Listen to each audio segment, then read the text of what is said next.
What's up, rockers? I'm Kaz. And I'm Shay, and welcome to another episode of For the Record with Kaz and Shay.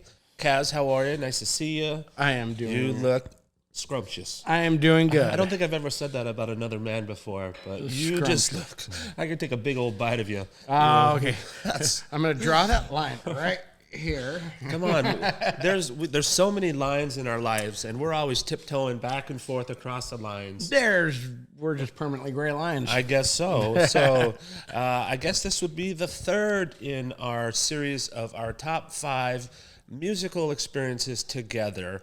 And so what are we going to talk about today, Kaz? We are going to talk about Denver, Colorado. God, must have had a day off. I was floating around and I saw this lineup for Punk and Drublic Festival. Yeah, you want to know what I really think that is amazing about that?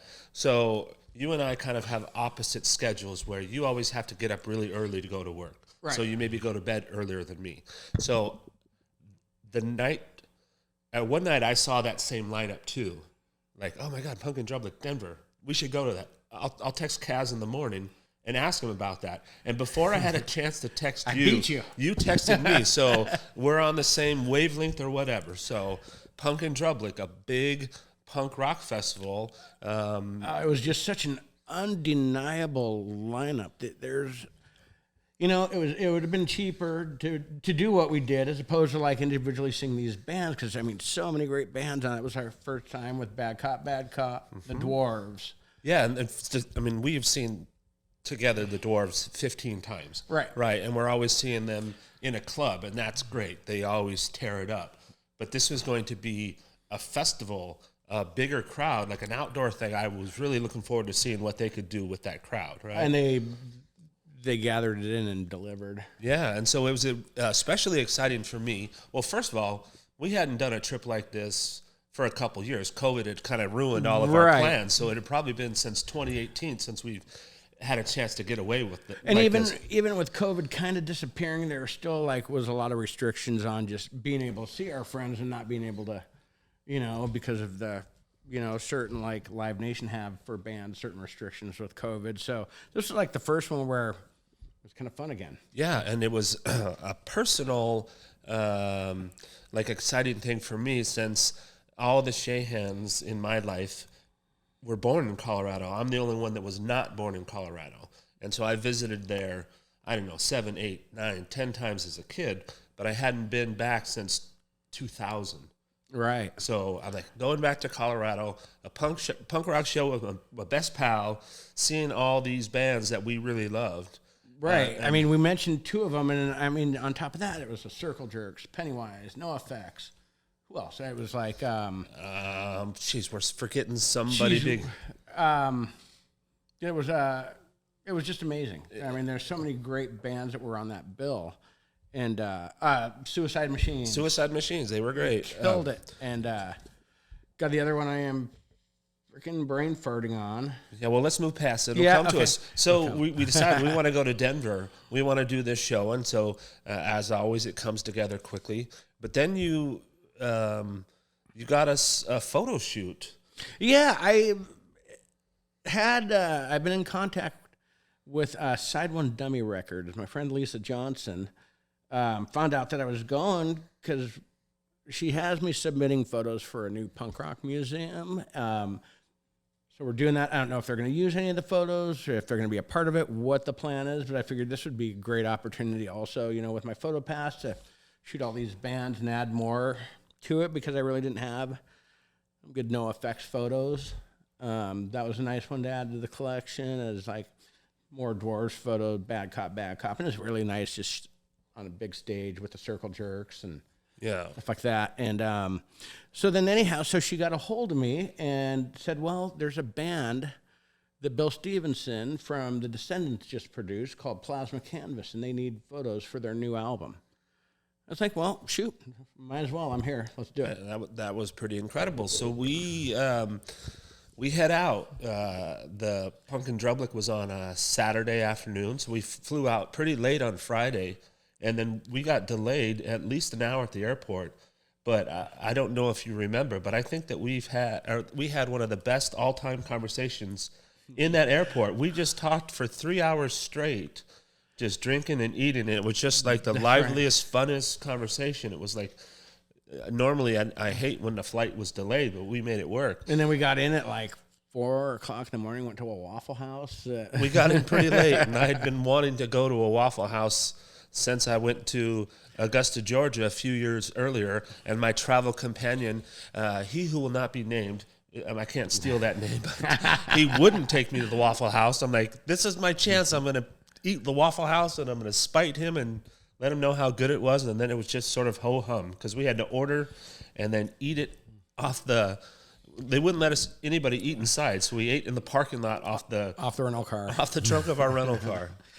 But yeah, so anyhow, it was great. So we get to the Pumpkin Drublic, and it was just, like I say, just one band after another was just amazing. What was the name of that? It was something, the Village Green, the amphitheater. What Fiddler was it? Green. Fiddler's Green. It was really cool. It was, really big, 15 to 18,000 seat venue, the main stage. But then they also had a side stage where the Dwarves were playing, where Bad Cop was playing, and that was probably 2,000 people in itself. So it was a really cool layout. I'm not a big... It's not... Seeing a show in an amphitheater like that is not always my favorite. Right. But this place was awesome. It was set up, and... our seats were pretty good. They were really good. So, getting in there was a little bit of a, like, how do we get in? And like, where do we go? But we finally got in and immediately went backstage and talked to Mark Diamond before their set, right? Yeah, the Dwarves always have beverages ready when we show up. Not hot beverages, if you wanted to, but lots of ice-cold beverages, good times, good stories, always good to see those guys. But, right. We, it was great. And then, we got in, saw the tail end of the Suicide Machine, saw Bad Cop, who, that was our first time seeing them, and they just freaking blew us away. Yeah, that was really cool. We were walking to get backstage and get ready so you could shoot the Dwarf show. And so you're like, hold on, I got to go get something. I don't know what you were going to get, your photo pass or what, but you just sort of left me for a bit. And I was up above and just got to watch all of Bad Cop's set. And they just really just tore up the crowd. And like, these guys are great. Those ladies are great. Ladies, guys. I'm not great with my pronouns. Look at all that stuff. Here's the pumpkin. Wait, is your hand in the camera? TSOL, that's a band. Yes. And the Adolescents. Yeah, we didn't see them. Bridge City Sinners. Pew, pew, pew. Is that how you say it? I guess Cheap Perfume and all Waffle Tray. I think those were the other bands on the bill, by the way. All wonderful bands. And but it was great to see, there was kind of like a little heartfelt moment when we first saw the Dwarves. A lot of people may or not have known, but the 4th of July Chicago shooting massacre that had happened, Pete, the bass player for the Dwarves, it was his father that had got murdered and gunned down during that. So that was kind of a heartfelt moment we had with him. Yeah, that was my first time meeting Saltpeter, and what a sweetheart of a guy, and tragic story, and took it like a champ. In those situations, he didn't elaborate on anything, but it was just kind of very difficult going into that, knowing that he was going to be there and that had happened to him and his family, which was kind of a bummer. But he really took it in stride and made it a good day for everybody. Yeah, and so it was really great. Like we said, Bad Cop played right before the Dwarves, and so we got to see them and talk to them, and that sort of was the start of getting them to do our show. If you haven't seen it, episode 3 of our show is us talking to Stacy and Myra from Bad Cop, and documenting a show they did in Portland a few weeks ago. Those guys are great. And then the Dwarves played. They're always great, but they kill it with that big crowd. Blag was just really working the crowd, and he seemed really happy to be there. And speaking of, wait, what? You and I got something in the mail today. Yeah, let's see. What did you get? Actually, so speaking of Blag Dahlia, his new album just came out. His solo album, called Introducing Ralph Champagne, and like I said, this guy is one of the finest lyricists, songwriters, I think, out there in music today. And also, he wrote his second novel, Highland Falls, which kind of follows up his first book, Nina, which also comes in the vinyl audiobook format. You got it all. Nice. Blag, there's nothing he can't do. So, he took advantage of the pandemic downtime and produced all this stuff, which is highly recommended. So. And so, not only did you have a photo shoot for the dwarves for this show, I believe you had one for Pennywise. You had one for Circle Jerks. Did you have any other ones? Yes. No effects. Your band. I forgot to say, No Effects, my favorite band. I was so happy to be seeing them again because the last time we had seen them was the whole Punk Rock Bowling in Vegas, where they said some not so nice things and got canceled for a year. But we're going to talk about that on a later episode because that whole show was amazing as well. Right. So we see the dwarves. Go over the main stage. Yeah, first we were milling around a bit. I went over and talked to Smelly, the drummer of No Effects, because he was there and had a booth for his surfboard company, Pickle Sticks. Right. And so I talked to him for a bit, talked to him a little bit about the No Effects book, parts of it, which I really loved, which we're going to talk about in another episode. We can't spill so many details on that. Got a picture with him and bought... The only thing that wasn't so great about this event is I bought a shirt from him, and then I bought us 2 Punk and Drublic posters. And we left them somewhere. So if you found them, 2 posters and an extra large Pickle Stick shirt, please send them my way via Kaz. Give me your address, Kaz. It's what cell block are we in? But so we saw, I think Circle Jerks went on first, right? Yes. And that was just amazing. I mean, you had seen them twice. Right, this last year, Xander. I saw them once before. So it was great seeing Xander. I mean, they were just, the lineup that they're playing with now, it's just so great. They're just rocking, and it was really cool because when we were there, we watched the entire show from the side of the stage. Right. And we had incredible seats. It was great access for you to get in the photo pit, but everything was right on the side. We're like 10 feet from all these amazing bands. And so when the Circle Jerks were out there, you just looked around, and every member of every other band was watching them. They were mind-blowing. Yeah, they were so good. That lineup is, like you say, they're the best they've ever played, with Greg Hetson, Joey Castillo, holy shit. So good. And Keith still brings it. Yeah, and then Pennywise came on, and Lindbergh had some mic problems, so he decided to trade me his microphone for my camera. We had a little fun exchange with that, and he was rattling it around, taking pictures. And I'd like to get some praise from you for me getting a photo of me. I'm like, wait a minute, something's happening here. So I was smart enough to take a picture of that whole interaction. That was great. That was really cool. Yeah, it was good. And then Pennywise is always just great. One of my favorite stories from this whole trip is the time that Fletcher brought out a thing of Pringles, a can of Pringles on the stage, and I didn't really know what was going on. I'm like, holy shit, he's eating Pringles up there. It holds his drink. It holds more, and his ice cubes don't melt as fast, so that's why he...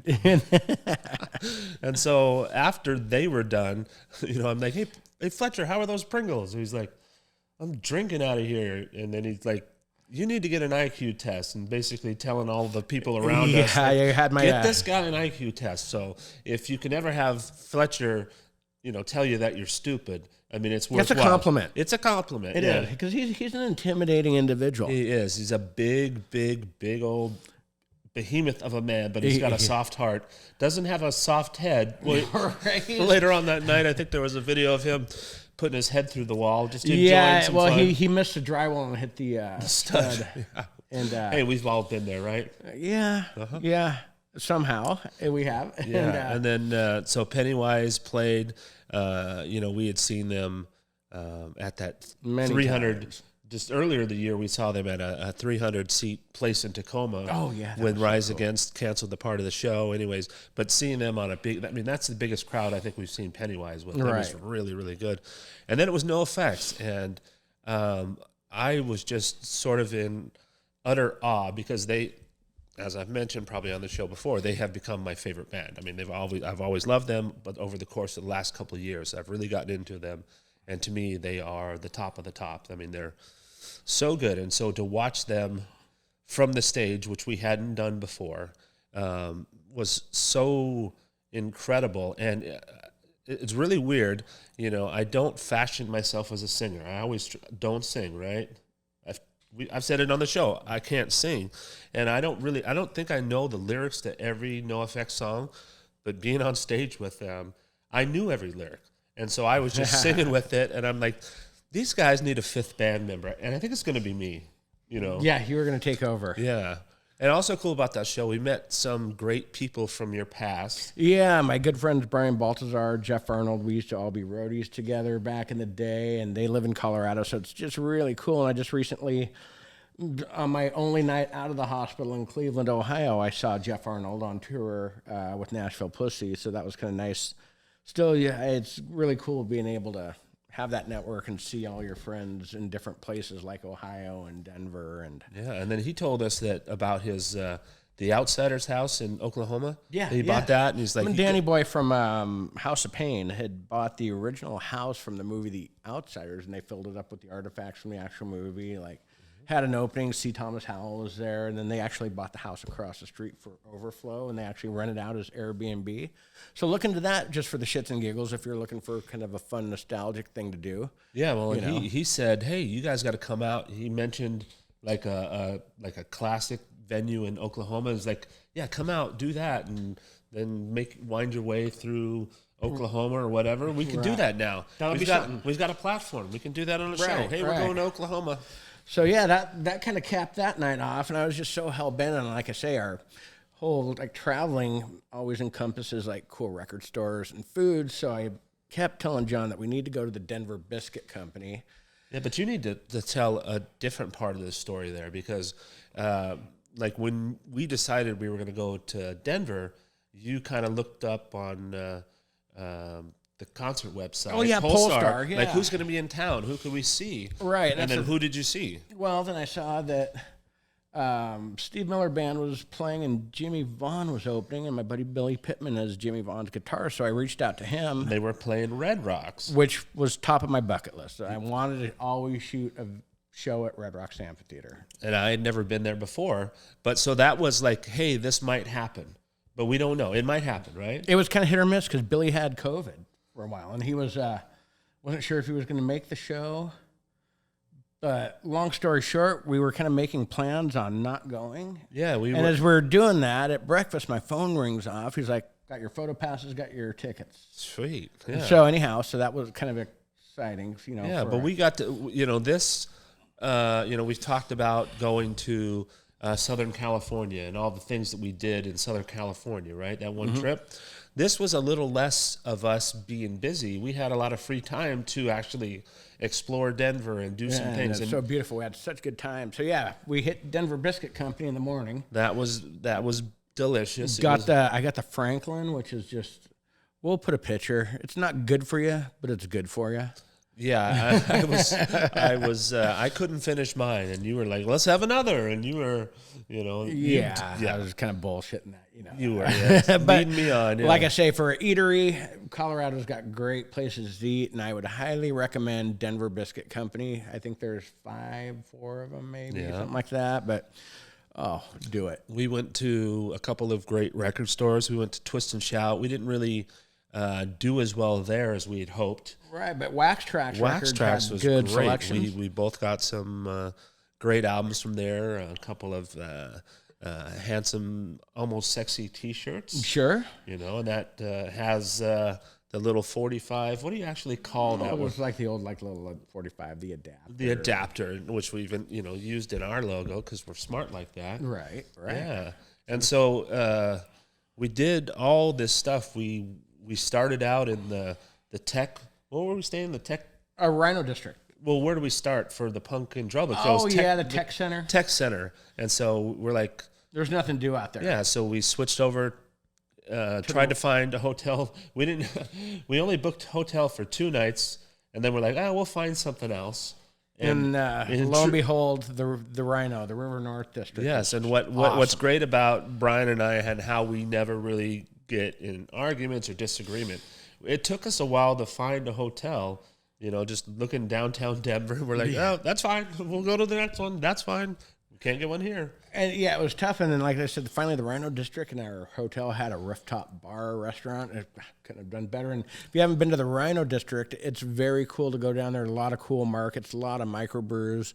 a lot of cool things to do, and mainly just walking around, seeing all the artwork. They commission all these artists to do all the buildings. So Yeah. it's kind of like, and what's really cool is people don't graffiti over it. They really respect other people's artwork. And then it's like, I'll throw up some photos that we got from the Rhino District. Yeah, we that did a really fun showcase- late night walk, a little late night bar hopping / mural shooting / putt golfing. We went to that one place. Yeah. I think it was called the Denver Country Club or something like that. yeah. And there wasn't that many people there, and there was one you and a weird, one lonely weird guy. We played putt golf for a while. That was pretty fun. I think he just wanted somebody to talk to, and we listened to him. We gave him some time. We probably hugged him. We all felt good about it in the end. Have you talked to him since? No. You said you were going to stay in touch. Wrong. But so no, anyhow, we do the what do we got? The next day, did that shoot for Plasma Canvas. Oh yeah, and so They that were was the really cool. Coolest people, man. That And was they were just at rock. their seventh circle. I think it was their rehearsal space, and it was gosh darn hot. Remember how hot it was, and just a kind of a small rehearsal space was, a big outdoor area. And so we ended up doing like a 3-hour photo shoot with them. That was like the longest thing that I'd ever done with you. And they were fun, real fun band to hang out with. And like I say, Bill Stevenson just produced their new album, and it's out now. Plasma Canvas, great band from What's up, Plasma Canvas? From Fort Collins. Yeah, and I really found they were super appreciative of us, and we were like, "Oh, thanks for letting us do." It was like it was a mutual admiration society. They were really, it was great really people. nice. Yeah, We had a good time with them, and then that kind of capped it off. I think we just kind of went early because then the next day we kind of got up. Oh, we went to Golden, Colorado. Yeah, we still we still weren't 100% sure if we were going to go to the Red Rocks. Right. So let's go kind of get in that area. So if we get the call, we can just quickly hop over right there. Yeah. And so we, made our way to Golden, and what a great city that was. Oh God! If you haven't been to Golden, Colorado, go in the summertime because it's really just cool. Like they got beautiful walks along the river. Everybody's tubing the river. It's just a lot of cool, like I say, restaurants, breweries, everything, and it's just so clean and so old town feel that it's just so awesome. Yeah. So we spent kind of the morning in Golden, hitting a few spots and just kind of checking it out. And that's like, we kind of got the text that, hey, it's a go for shooting the Jimmy Vaughn show. Yeah, and so we were close, and we got over there, and holy crap, Red Rocks is quite an adventure. Workout. Yeah, so Brian wasn't in shape. John wasn't in shape. We weren't in shape, but it took us a while to get your we tried to go in, like, where's our photo passes, and we had to wait a bit, right? Yeah, because they had to bring them down to the main ticket, something like on a little golf cart or something. But yeah, I should put up a great graphic. Here's Red Rocks. Here's everything else, and it's a straight climb. To get up even leaving all downhill was a pain in the ass. It was. It's you got to be in shape to go to a show at Red Rocks. And what just gets me is like all the people way down below that are tailgating. It's like, you guys got to work out ahead of you. They got to work out. I remember walking up, and then they had all those people come by. Hey, you guys want to ride? $20 to the top. Yeah, we took them up on it. But then we were like, it didn't really help speed things up because we just got a little bit farther up, and we're just into a longer line. But I mean, just the parking lot of that venue is amazing. But once you get in there and you're up above and you see it down below, it's like, holy, this is like not the holy grail. It is cool, and it's it was a really great venue. Like I say, I was really lucky too. Like Red Rocks was top of my bucket list. Like maybe something like Slane Castle would be a cool venue to shoot. But as far as the U.S., I mean, we have the Gorge, but I think Red Rocks is just the most majestic amphitheater, and it had some cool sunsets going on I was able to catch. And like I said, just to be able to shoot a show there, it was really cool. Yeah, and so you had got a photo pass, and I had a seat like 20 rows up, center stage. Watched Jimmy Vaughn play. Yeah, and it's then kind of cool to see such an old legends like that. And then we just it was Steve Miller next. Yeah, Steve Miller. I love Steve Miller, but I don't know if I really need to see him at 70. I don't know how old he is. Yeah. So we stuck around for. Yeah, we hung out with Billy. He called us back. That's right. And, got to catch up with him, and then Jimmy Vaughn played the first 3 songs with Steve Miller, which was kind of cool. Yeah. But that kind of capped our night because we flew out early. But you didn't sleep that night. No, I didn't. John was so excited. This idea of this show came that night. Yeah, well, we had been like casually talk. We got to do something more. We like going to shows. We like talking about it, and I think we just have a natural way of speaking, and like we should do more. And so that night, I'm like, we should do a YouTube show. And so I wrote out what I thought was going to be our first episode. I'm like, okay, we're going to do the first episode. Here's our first 10 episodes. And I stayed up all night, and I kept on looking over at you like, is he up yet? Is he up yet? I want to tell him, is he up yet? I slept. He slept good. As I always do. But, yeah, that was a sort of a pivotal night for this little show. I mean, we've, as of recording this right now, we've released 6 shows. And we're getting a little bit of what are you talking about? Momentum, yeah. Yes, we're having fun. And we really, never wanted to do this like, oh God, we're going to get so many views. This is just a passion project. Yeah, we just have fun. If 5 people watch it or 500 watch it, we don't care. It looks cool talking about music with headphones and a microphone. Yeah, and and we just like. I think I said we're cuddly guys on something. We're cuddly. we look the same. We got these gray beards, and I should wear my glasses on there. We look like twins. Yeah. Yeah. And no, so it was, I think another good trip. Like I say, every time I find out about a trip like that where I'm doing photo work, I see what else we can cram in there. And lo and behold, like we ended up, doing shoot for Plasma Canvas, shooting Jimmy Vaughn. It's just always something that has to do with the camera and music that's great. Good places to eat, record stores, we're set. That's all we need. I think that I would like to go back to Denver again. Doesn't have to be centered around music, but as somebody who has Colorado blood kind of flowing through it, I would like to spend more time in Colorado as an adult. That's awesome. I've been there, I think, 5 times the last couple of years. Look at you. I know. I love You trying to make me jealous again? No, I don't know. All right. But it's cool. It is cool, and you're cool. I try. You're awesome. Okay, I only said you're cool because I wanted to hear you compliment me. Oh, you're cool. What? You're Say it again. You're cool. Okay, no. We're cool together. We have so much fun. And yes. I think we're pretty much done with this. Anything you want to say before we wrap this up? Thanks for watching. Kelsey's over there. Thanks, Kelsie. Thank you. And we don't have a live studio audience, but no. We need to maybe build some bleachers in your kitchen. Sure. Yeah, and we can seat like 15 or 20 people. Or just put a bunch of beers there so people will come over. That too. A lot of ideas. So I guess that's it. Okay. Well, thank you. I am Kaz. And I'm Shay. And thanks for watching another episode of For the Record with Kaz and Shay. Love you, buddy. Love you too, bud.